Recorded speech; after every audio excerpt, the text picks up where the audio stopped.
Hello NEET aspirant, हम आपके लिए लाए हुए हैं क्लास 12 का फार्मूला। जितने भी फार्मूले हैं सब एक शॉट में लेके आए हुए हैं, जैसे आपके नीट का जो रिवीजन एक दिन पहले जो है वो होना है वो अच्छे से हो जाए। देखिए, हम पूरे फार्मूले को एक वीडियो में बताएंगे, बस आप इसको अच्छे से देखते हुए चलिएगा और ज़रूरत पड़े तो उसको नोट्स बनाइएगा और उसको समझते हुए चलिएगा। सबसे पहली बात है, हम चैप्टर नंबर 1 से स्टार्ट करते हैं, जो कि आपका चैप्टर नंबर 1 क्लास 12 का जो चैप्टर नंबर 1 है आपका, वो है आपका इलेक्ट्रोस्टैटिक। ठीक है, इलेक्ट्रोस्टैटिक। और इलेक्ट्रोस्टैटिक में सबसे पहला फार्मूला आपका आता है कूलम्ब्स लॉ। ठीक है, कूलम्ब्स लॉ क्या कहता है बच्चा? कूलम्ब्स लॉ क्या कहता है कि F इक्वल टू के Q1 Q2 upon are square, के Q1 Q2 upon are square, मतलब दो चार्ज के बीच लगने वाला जो फोर्स होता है उसको हम बोलते हैं कोलम्बियन फोर्स है, Q1 Q2 upon are square. ये के क्या है? F आपका फोर्स है, के कूलम्ब्स कांस्टेंट है। ठीक है ना, कूलम्ब्स कांस्टेंट बोलते हैं, जिसकी वैल्यू होती है 9 × 10⁹ न्यूटन मीटर स्क्वायर पर कूलम स्क्वायर। Q1 और Q2 चार्ज हैं, जिसको हम कूलम में जो कैलकुलेट करते हैं, और डी आर जो है वो डिस्टेंस है, इनके बीच का जो डिस्टेंस होता है वो आपका आर है, इसकी जो यूनिट होगी वो मीटर में होगी। तो ये आपका होता है कोलम्बियन फोर्स, और कोलम्बियन फोर्स का फार्मूला क्या हो गया? के Q1 Q2 upon are square. यहीं आपको के इक्वल टू जो होता है 1/4πε0 के भी बराबर होता है। आई एप्सिलॉन नॉट क्या है? Permittivity in free space, permittivity in free space, इसकी वैल्यू होती है 8.85 ×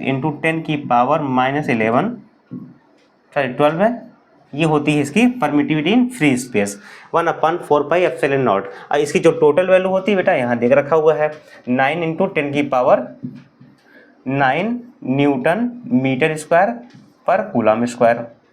ये हमारा क्या हो गया? कोलम्बियन फोर्स के बारे में हो गया।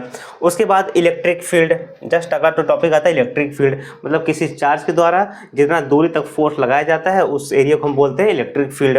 इलेक्ट्रिक फील्ड का फार्मूला क्या होता है? इक्वल टू 1/4πε0 Q/r², या इसी को हम बोल रहे होते हैं के Q/r²।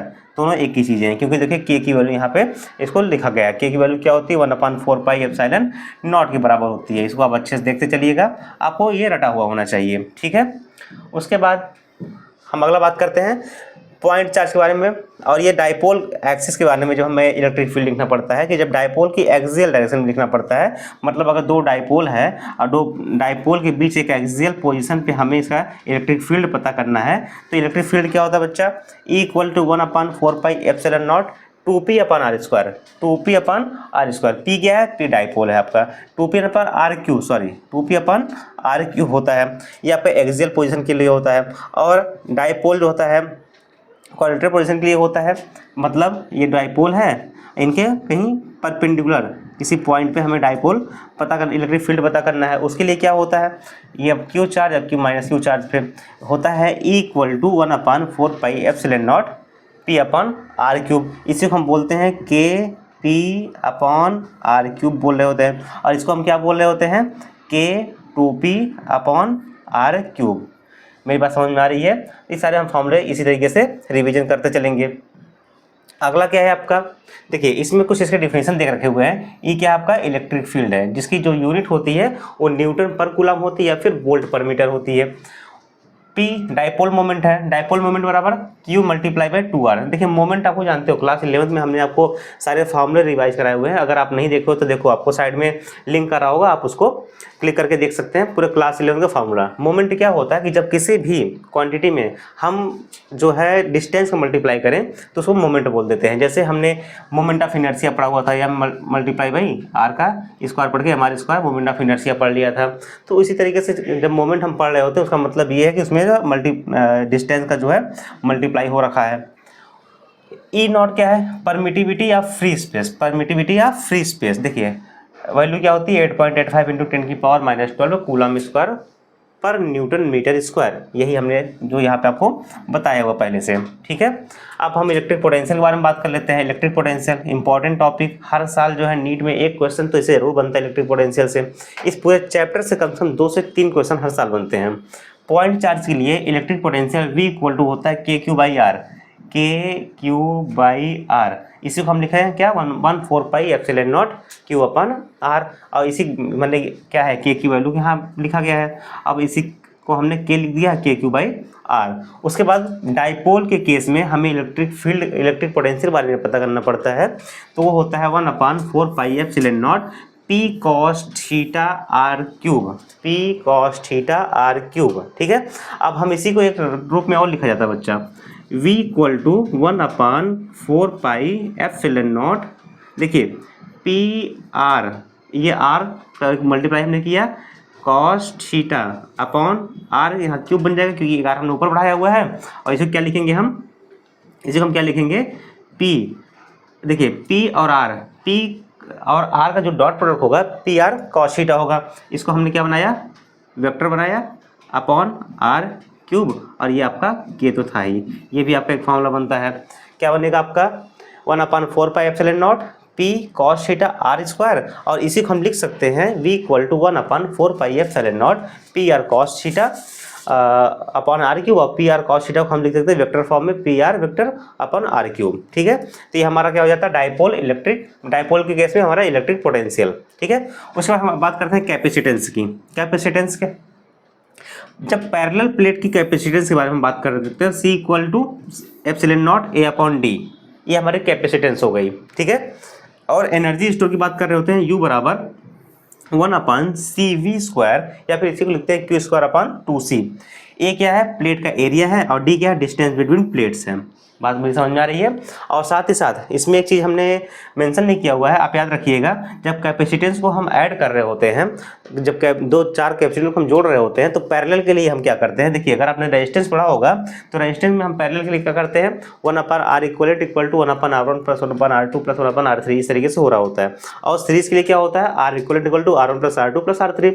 जस्ट उसका उल्टा कैपेसिटर में आपका होता है। कैपेसिटर में क्या होता है, अगर पैरेलल के लिए है, पैरेलल के लिए है, तो हम C इक्विवेलेंट की जब बात करेंगे तो C1 + C2 + C3 dash dash dash. ठीक है, अगर हम बात करेंगे सीरीज के लिए तो 1/C इक्विवेलेंट, ठीक है, = 1/C1 + 1/C2 + 1/C3 dash dash dash. ठीक है, 1/C3 डैश डैश डैश, इस तरीके से हमारा ऐड हो रहा होता है। ये हमारा हो गई बात कैपेसिटेंस की।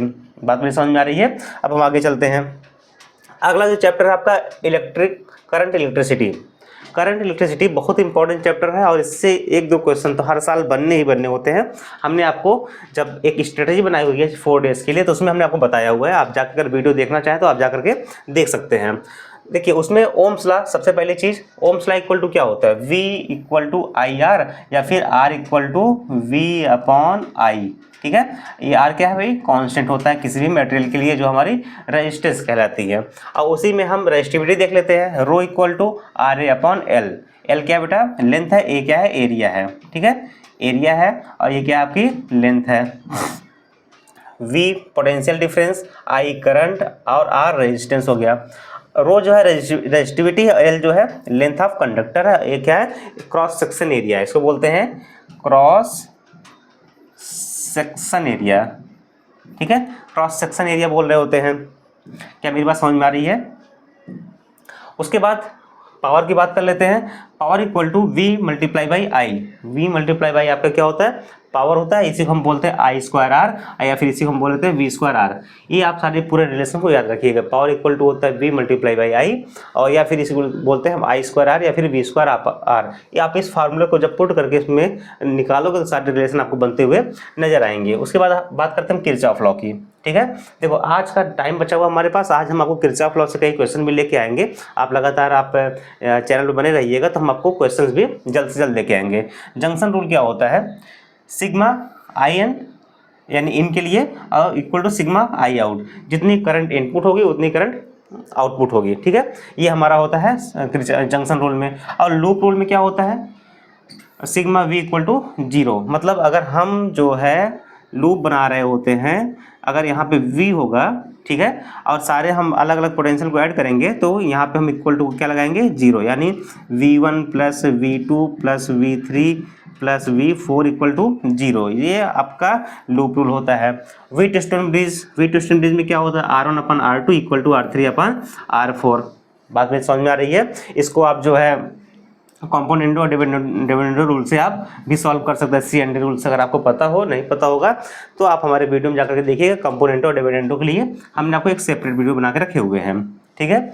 अगला हम देखते हैं, नेक्स्ट है magnetic effect of current and magnetism, ठीक है। इंपॉर्टेंट चैप्टर है जिसमें Biot Savart law dB equal to, ठीक है, आपका mu naught 4 pi I dl sine r square, याद रखिएगा बच्चा, बहुत इंपॉर्टेंट चीज़ है बायो-सावर्ट लॉ में। dB क्या है? मैग्नेटिक फील्ड है, ठीक है, जिसको हम टेस्ला में जो काउंट कर रहे होते हैं। और उसके बाद आई करंट हो गया, आपको पता है ये चीज़। dl क्या है? लेंथ ऑफ द एलिमेंट है। Mu naught permeability of free space, जिसकी वैल्यू क्या होती है? 4 pi multiply by 10⁻⁷ tesla metre upon ampere. और उसके बाद हम बात करते हैं एम्पियर सर्कुलर लॉ में क्या होता है? Close integral BDL equal to mu naught INC, ठीक है, बहुत इंपॉर्टेंट है, याद रखिएगा, नोट बनाइएगा, इसको याद रखिएगा। Force on current carrying conductor, उसके लिए फोर्स के लिए क्या फॉर्मूला होता है? F equal to BIL sine theta, ठीक है।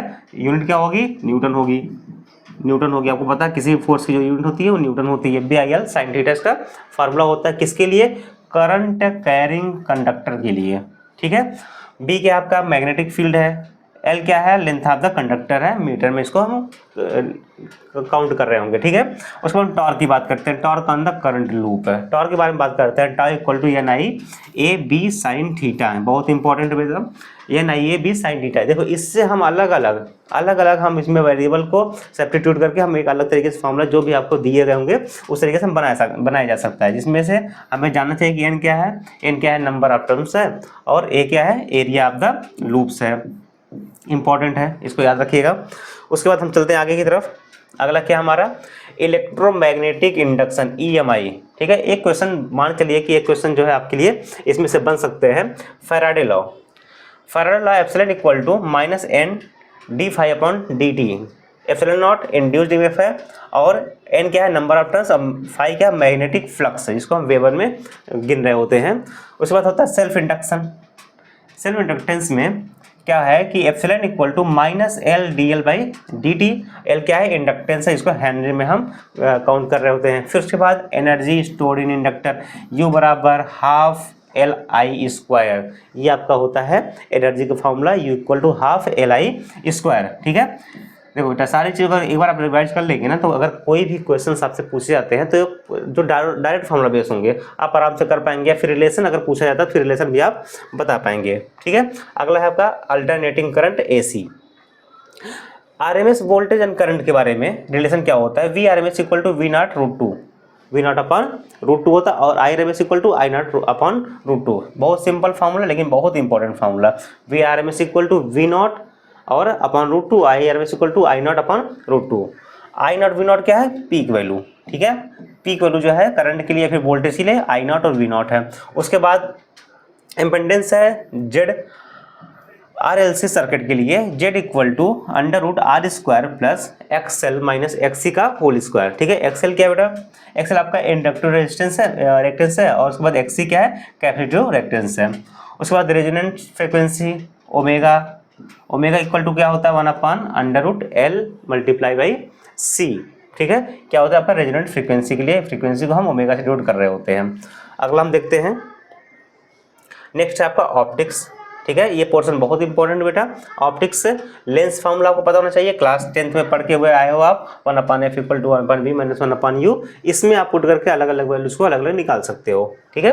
क्या हो गया आपका? फोकल लेंथ, इमेज डिस्टेंस और ऑब्जेक्ट डिस्टेंस, f, v और u होता है। उसके बाद Snell law sin I/sin r equal to n1/n2, अरे आप यही पढ़े होगे ना कि sin I/sin r equal to n2/n1, ठीक है, यही चीज़ पढ़े होगे। μ2/μ1, इसी को हम इस तरीके से लिखा गया है। n1 n2 क्या है? रिफ्रैक्टिव इंडक्टेंस होता है, रिफ्रैक्टिव इंडेक्स होता है, ठीक है, इंडेक्स होता है। फिर यंग्स डबल स्लिट एक्सपेरिमेंट क्या है? Fringe width beta equal to λd/d, ठीक है। लैम्डा क्या होता है? वेवलेंथ है आपका मीटर में, d क्या है? डिस्टेंस टू स्क्रीन है, उसके बाद d क्या है? स्प्लिट सेपरेशन है। इंपॉर्टेंट फार्मूला है, याद रखिएगा। अगला क्या है, मॉडर्न फिजिक्स। हर साल 3 क्वेश्चन मान चलिए मॉडर्न फिजिक्स से नहीं बनने होते हैं। Photo electric effect equal to H B, यह इक्वल टू होता है फाई प्लस के मैक्स। ठीक है, आप कहीं कहीं के मैक्स भी के लिए क्या देखोगे बेटा, एच वी माइनस फाई। ठीक है, ये भी आपका फॉर्मूला होता है, उसी से हमारा ये निकल के आ रहा होता है। ठीक है, एच क्या है, प्लैंक कांस्टेंट है, इसकी वैल्यू आप याद रखिएगा 6.63 इंटू 10⁻⁻34। उसके बाद आपका फ्रीक्वेंसी क्या होता है, फ्रीक्वेंसी को हर्ट्ज में हम काउंट कर रहे होते हैं। उसके बाद फाई क्या है, वर्क फ्रैक्शन है। ठीक है, हमारा बात आ जाए डे ब्रोगली वेवलेंथ के लिए, lambda equal to H upon P या फिर H upon M into V. P क्या होता है, मोमेंटम होता है। ठीक है, अब पी का फॉर्मूला क्या होता है, एम इंटू वी होता है। ठीक है, फिर बोर मॉडल एनर्जी लेवल के लिए E N equal to -13.6 N upon N square electron volt E V. ठीक है, अगला हम बात करते हैं सेमीकंडक्टर के लिए diode current equation, I equal to I nought bracket e की power v upon mu v t -1। ये हमारा क्या होता है, करंट का फॉर्मूला होता है, करंट का इक्वेशन होता है डायोड करंट का। ठीक है, आई नॉट क्या है, रिजर्व के हो गया आपका, और वी टी क्या है, थर्मल वोल्टेज हो गया, और ट्रांजिस्टर क्या, current gain, beta equal to I C upon I V. बात में समझ में आ रही है। तो हमने पूरा क्लास 12 के इस चैप्टर को जितने भी फार्मूले थे हमने सारे रिवीजन किए हुए हैं, जो कि आपको नीट में बहुत तरीके से हेल्प कर सकते हैं। तो आप इसके नोट्स बनाइए, और एक दिन का बस टाइम बचा हुआ है, मतलब एक दिन में नहीं बचा हुआ, 24 घंटे का टाइम बचा हुआ है। जिस समय हम ये वीडियो शूट कर रहे हैं अब उसे लेकर के 24 घंटे का समय बचा हुआ है। तो आप 1 घंटे तक इस चीज़ को अच्छे से देखिएगा, बार बार देखिएगा, नोट्स बनाइएगा। नोट्स या मतलब आधे घंटे के लिए आप लिखिएगा, जिससे कि आपको सारे फॉर्मूले आपके दिमाग में एक तरीके से हो जाएं। इसी तरीके से और भी हम आपको प्रैक्टिस के लिए क्वेश्चंस लेके आ रहे हैं अभी कुछ टाइम बाद। तब तक आप देखते रहिए राजेंद्र एजुकेशन।